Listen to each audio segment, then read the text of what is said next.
Hi, my name is Carol Francis. Our guest today has had a number of firsts. She won a scholarship to the Women's Girls' School in the 1940s and was first in the school in literature in the Senior Cambridge examination, that's the school leaving certificate examination. She was one of the youngest teachers on record as she began teaching language and literature at age 14 at Melgrove High School to students, some of whom were the same age and older.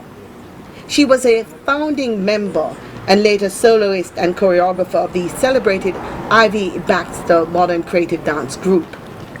In 1951, she made a household name of Putus, the role she played for 4 years with the late Randy Williams in the groundbreaking radio drama, The Morgan Henrys. In that series, Jamaicans heard their own Jamaican language spoken on mainstream radio in a sustained fashion for the first time. My guest is a living legend who is also an ageless beauty, Alma Mock-Yen. Welcome to Morning Coffee Guest. You're a riot. Thank you, ma'am. Now, Mrs. Mock-Yen, we said ageless beauty because from 1945 you won a beauty contest at that age. Yes, I was Miss YWCA. But my sister was also Miss Star Pinup. I have two sisters, both of whom are deceased. So I'm just telling mass death, don't come near me. And if you call me, I'll be in the ladies' room. Sorry. You're 90. I tell people you're 90, they tell me I'm lying. And they say they want to see a birth certificate. I'm trying to make up stories. And so, but you are 90, you are sharp as a tack. I mean, you outwalked me coming up the stairs. You know, that is how good. How have you managed to maintain the beauty, the energy, the wit, the vigor? How? What do you think accounts for that? Determination.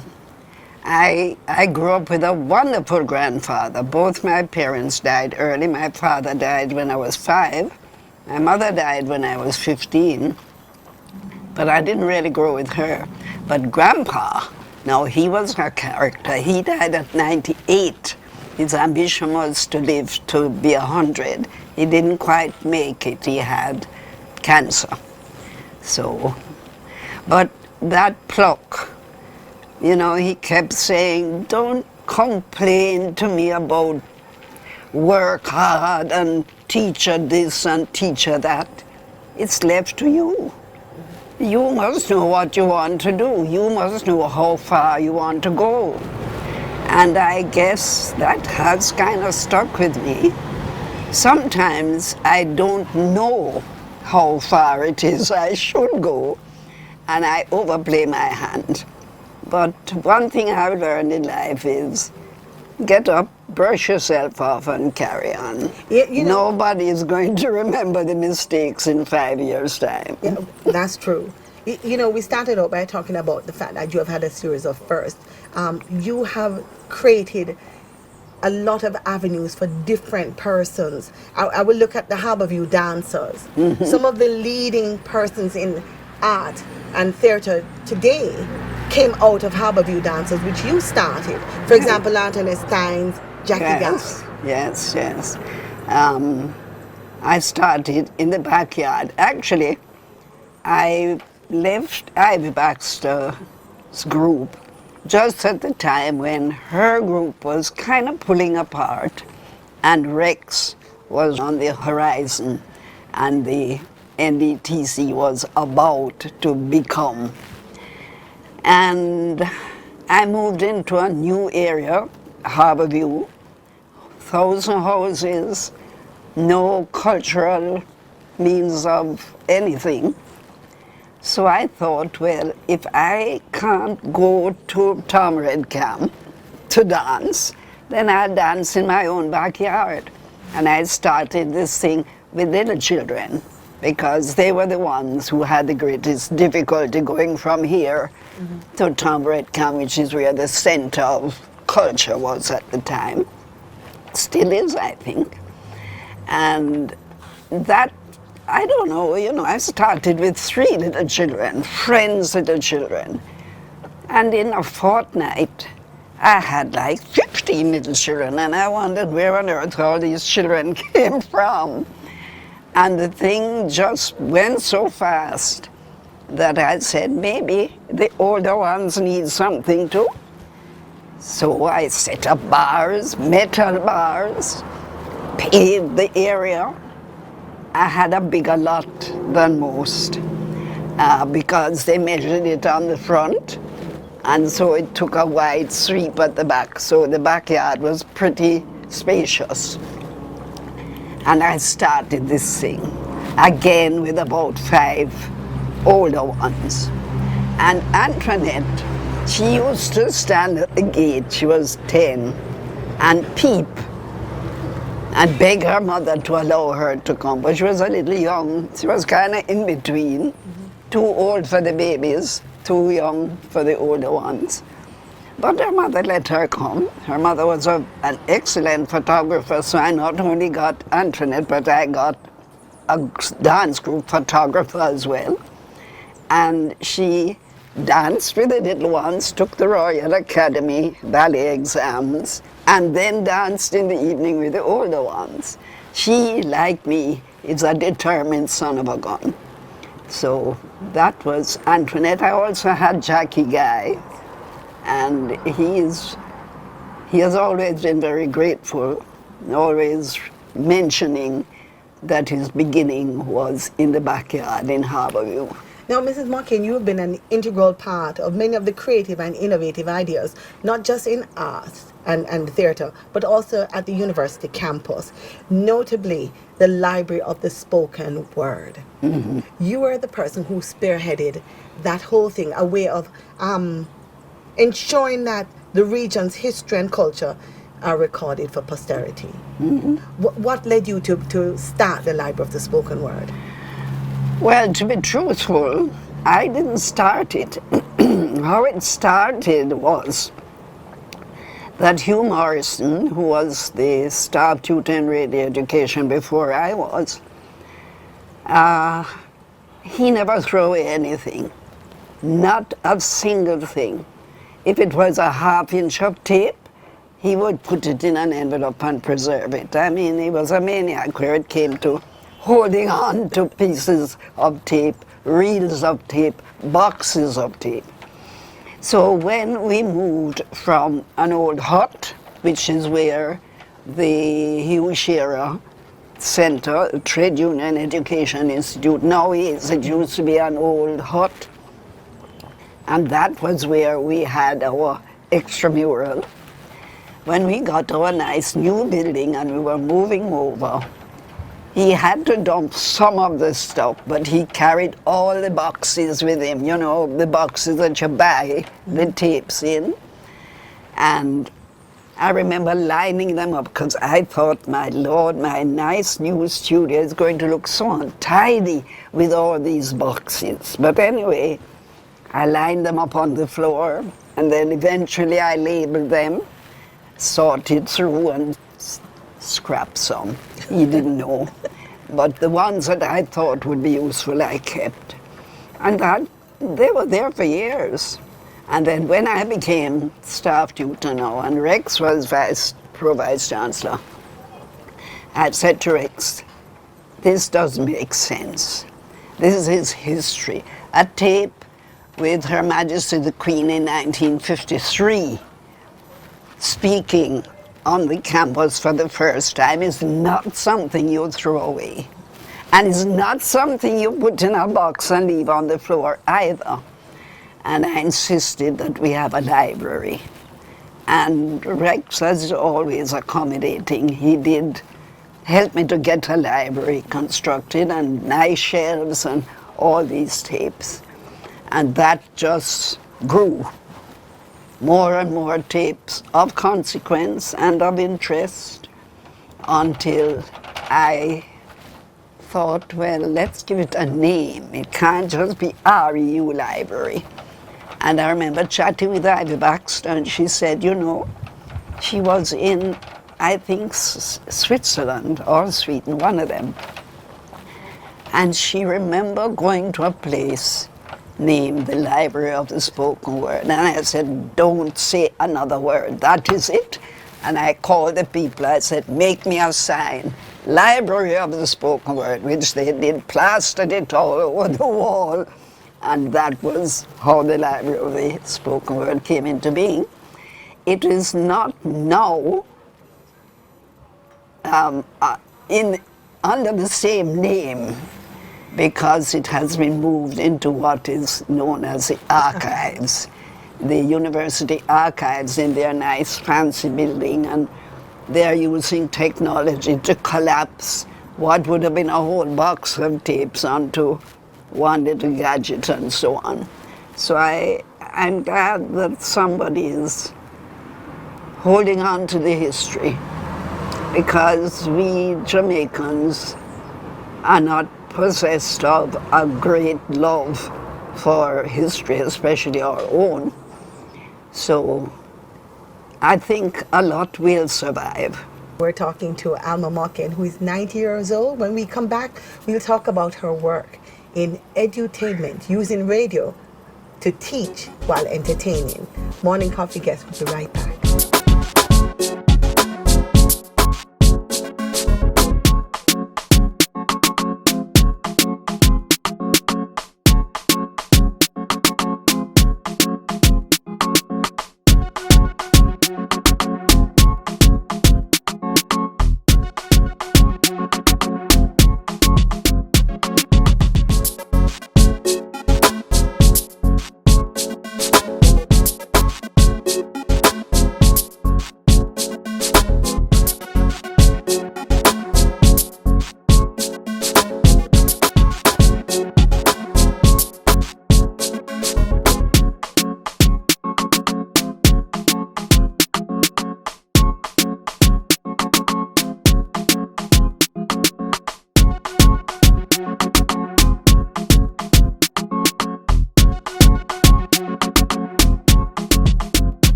Welcome back to Morning Coffee Guest. I'm Carol Francis. Our guest today, Alma Mock-Yen, a successful radio producer of edu-entertainment, that is, programs that aim to teach using drama to make audiences laugh or cry, depending on what it is. And she is the consummate professional, the expert at that.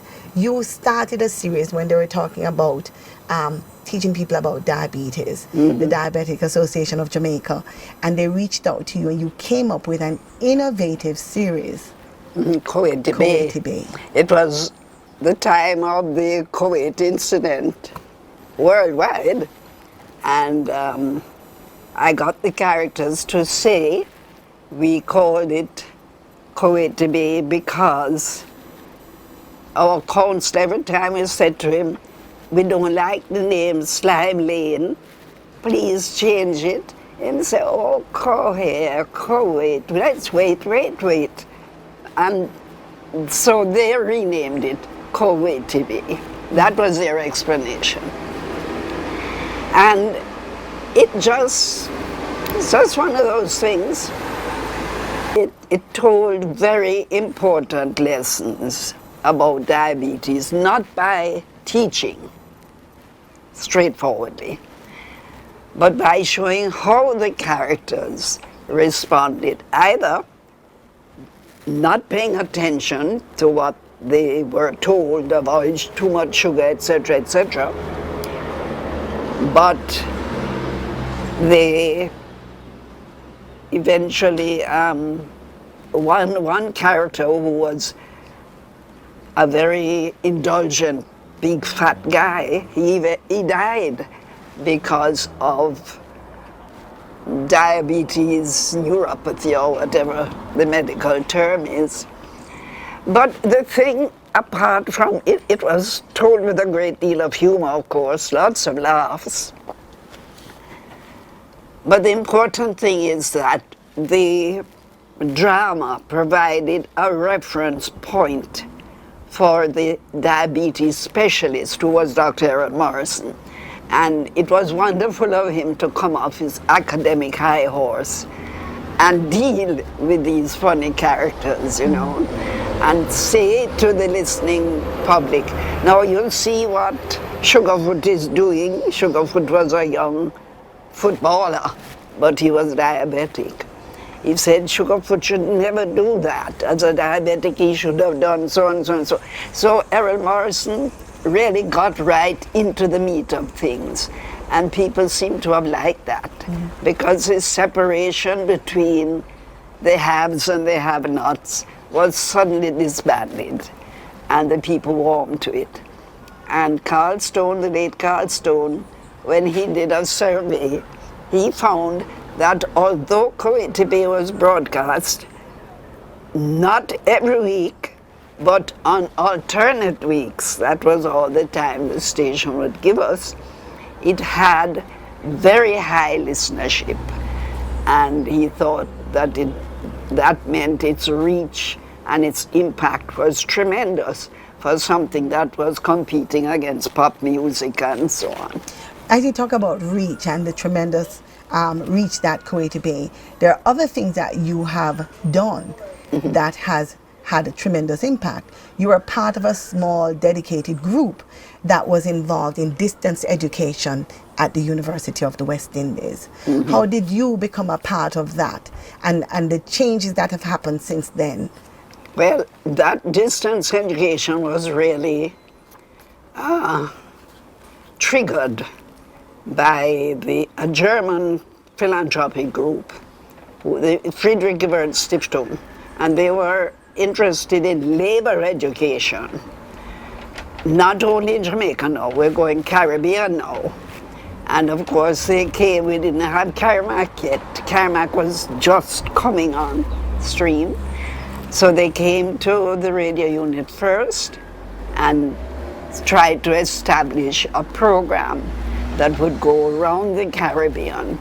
And so I was selected to go from island to island, with or without the German counterparts, and trying to teach labor education using the infotainment approach.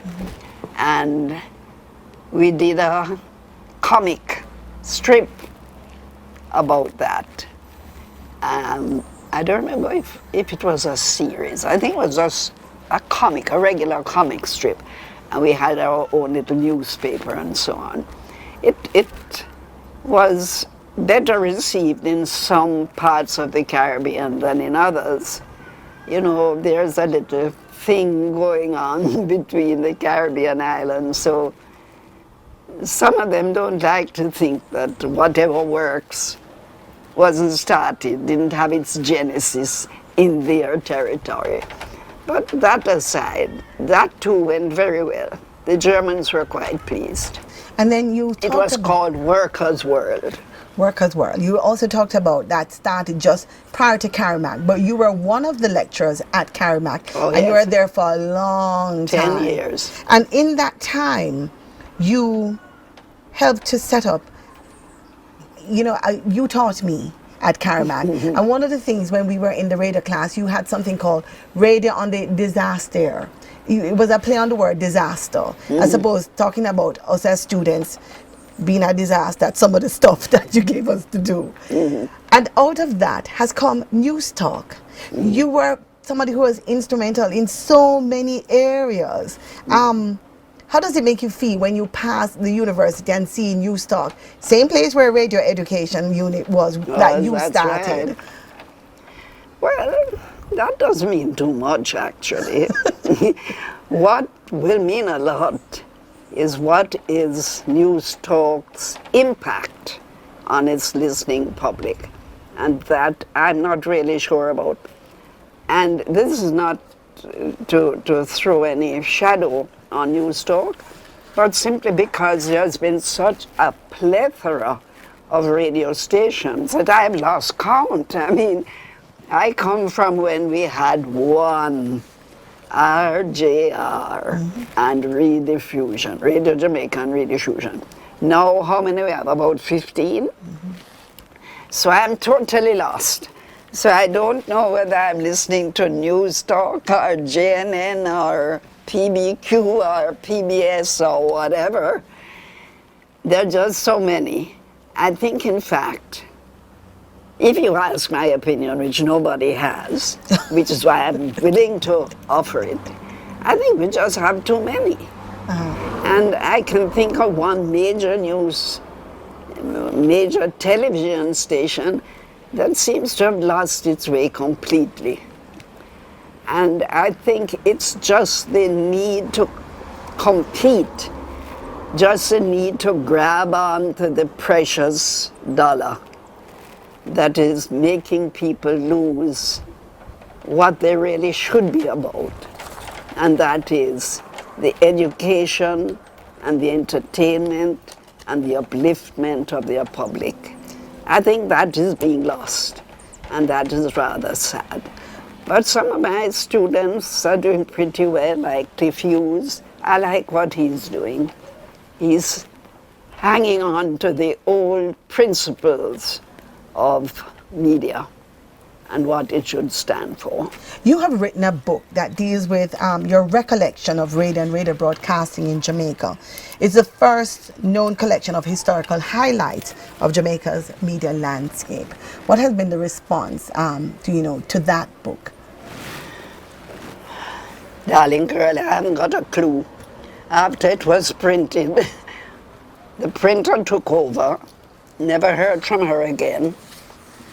And all I know is that very frequently people ask me, do I have copies? No, I don't have copies. I think you can get copies from Amazon or whatever. I don't even know what the cost is. But I think it is valuable in that media people will write about media, but never about themselves. And that is one book that writes about media people. My guest today, Alma Mock-Yen. We'll be right back. You're watching Morning Coffee Guest.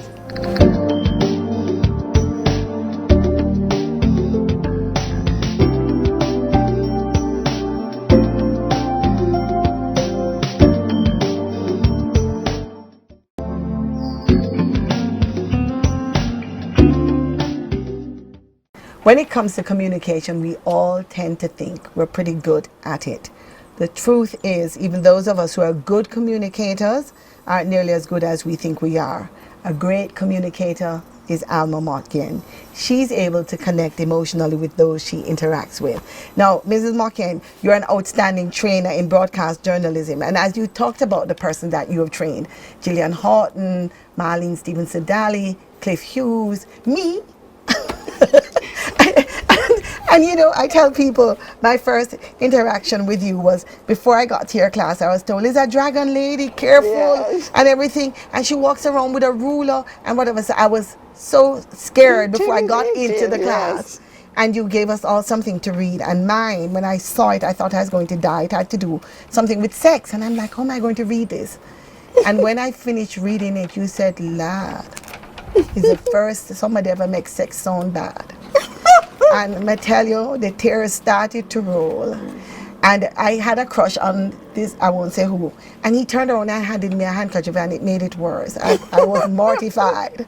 And then I decided I'm going to drop the course. I came and said, "You know what happened, Mrs. Mock-Yen? I think I need to do another course." And before I could finish, she said, "Shut up your mouth and come to the class. It starts at 2.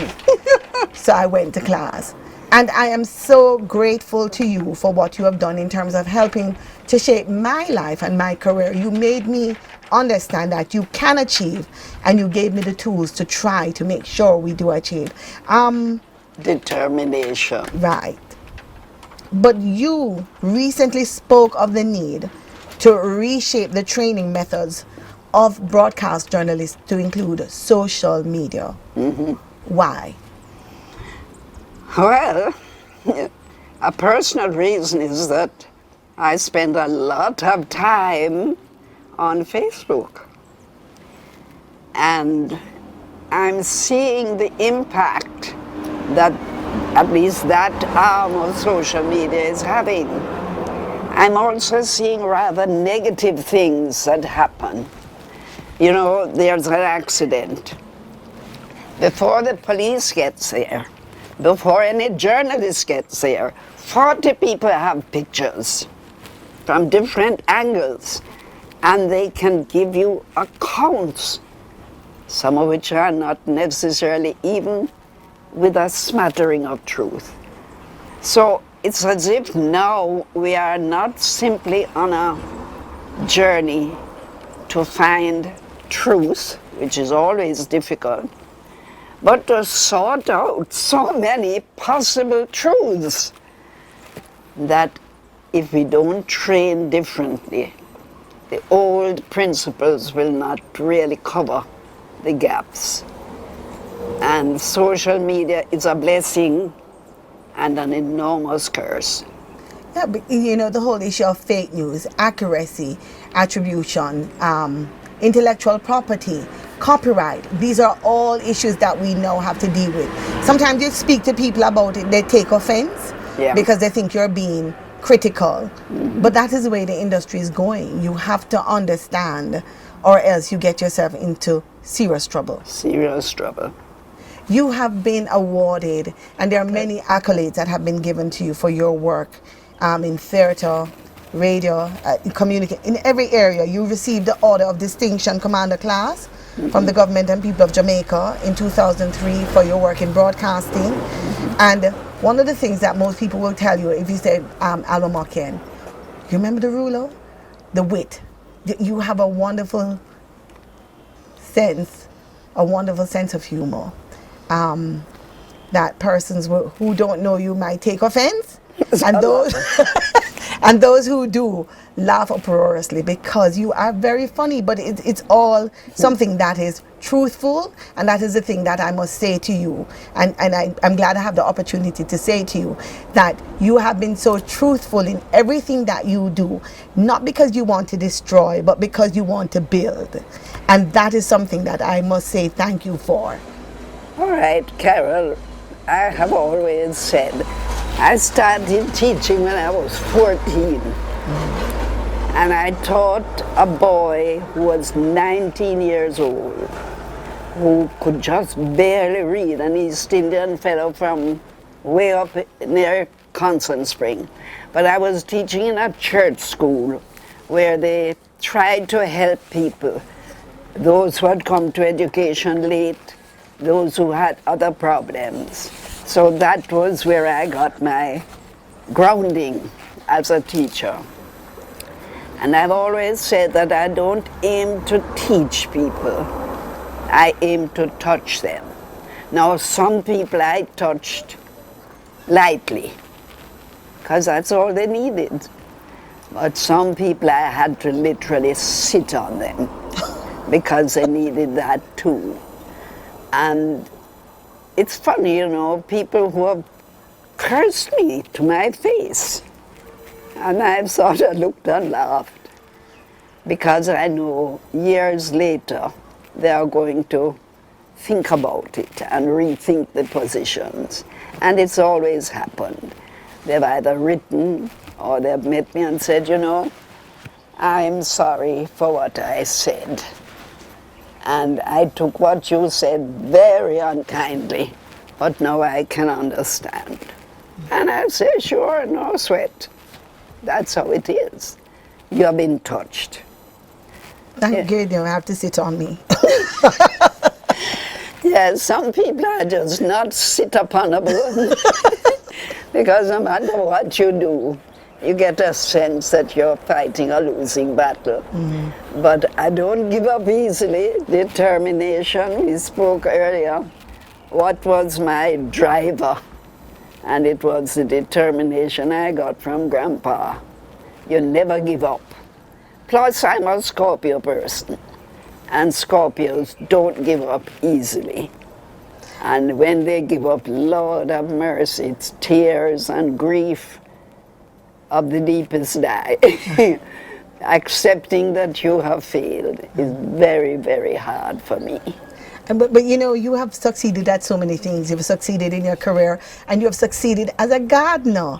Your garden yes. is amazing. Oh, yes. You spend a lot of, even at Radio Unit, I remember the days when you were there, you were planting up, and if we even step on a leaf, you would crucify us. Yeah. And you have spent a lot of time in your garden, and you talk about my orchids. What is horticultural therapy? What is that?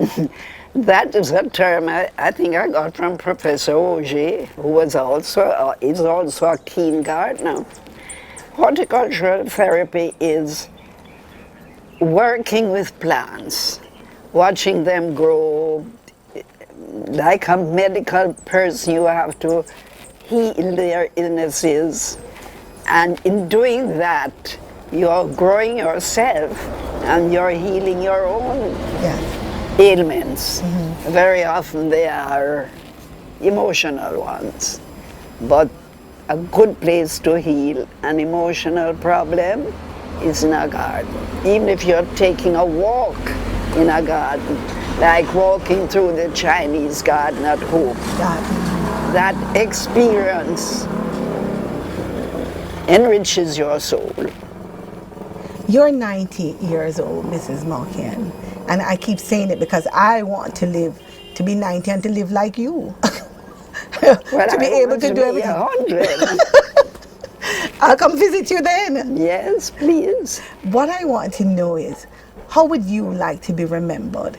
Somebody says Alma Mock-Yen. What is it that you want them to think of when you hear Alma Mock-Yen? I don't know. But I think laughter. I don't know. Just laugh. Mama, see, come. You as a golden age have to contribute something to the golden ages cultural program. What are you going to do first, Mama? See, come. I note with some amount of cynicism that my aria has not been allowed to conclude. But far be it from me to hinder the lumpen the proletariat. Miss Barra, is me she calling love? No, ma, see, no peer in mind, man. Go stay, Chino. Come, what you going to do first? Come, what's an item to no man? Well, it's a long time I never do it in front of peoples, but I did learn it into the schoolyard. Not that one, Mama, see, not that one. Hello, please, daughter.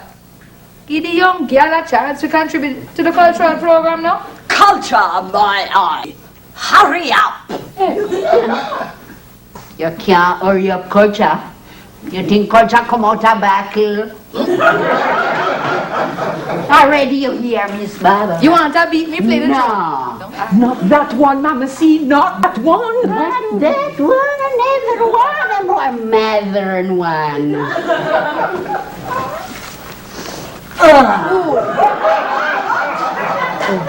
Take it easy, Mama. No bother with the bow, just go on. A little age. Young girl. Tarzan. Tarzan into the jungle. All the belly ache. Looking for the novelty. Too late.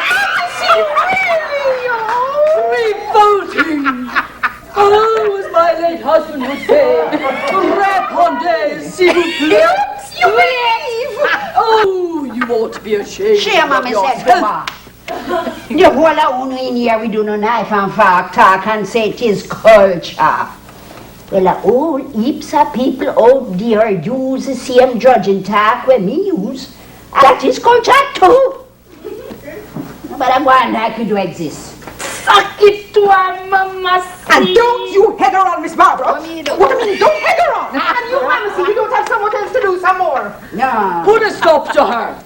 Now. What do you mean? Put stop to what? You can't put a stop to the truth. No more than you can stop a plane in the sky. And furthermore, besides, you have plane for passenger and plane for freight. And life is up and life is down. But life is never straight. Thank you for staying with us here today on Morning Coffee Guest, our very special guest, living legend, ageless beauty, Alma Mock-Yen.